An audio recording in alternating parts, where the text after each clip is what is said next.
भगवान शिव कैलासावर नव्हते, ते ध्यानासाठी अरण्यात गेले होते आणि देवी पार्वती माता कैलासावर एकट्या होत्या.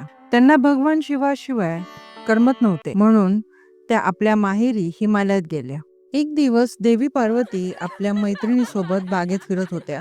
मैत्रिणी म्हणाल्या, शिव लवकरच परत येतील, पण कैलासावर त्यांचे स्वागत कोण करणार? माता पार्वती हसल्या, पण हे हसू इतकं शक्तिशाली होते की त्या हसण्यातून एक सुंदर पुरुष प्रकट झाला.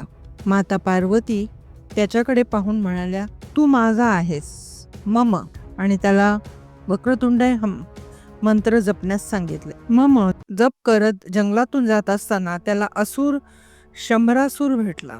शंभरासुराने त्याला फसवले आणि मम असुरांच्या मार्गावर गेला. तो बनला ममासूर.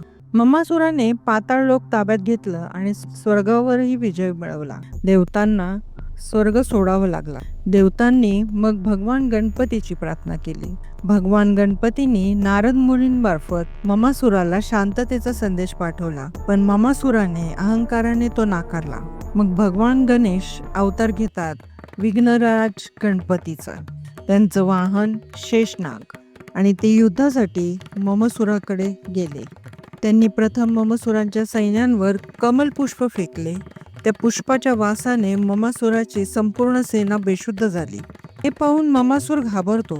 भीतीने ममासूर गुडघ्यावर बसून भगवान गणेशाची क्षमा मागतो. भगवान गणपती त्याला क्षमा करतात आणि आदेश देतात की स्वर्ग परत देवांना द्यावा. तिन्ही लोकात पुन्हा समतोल प्रस्थापित होतो.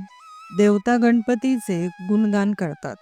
विघ्नांचा नाश करणारा, भक्तांना तारणारा तोच आहे विघ्नराज गणपती.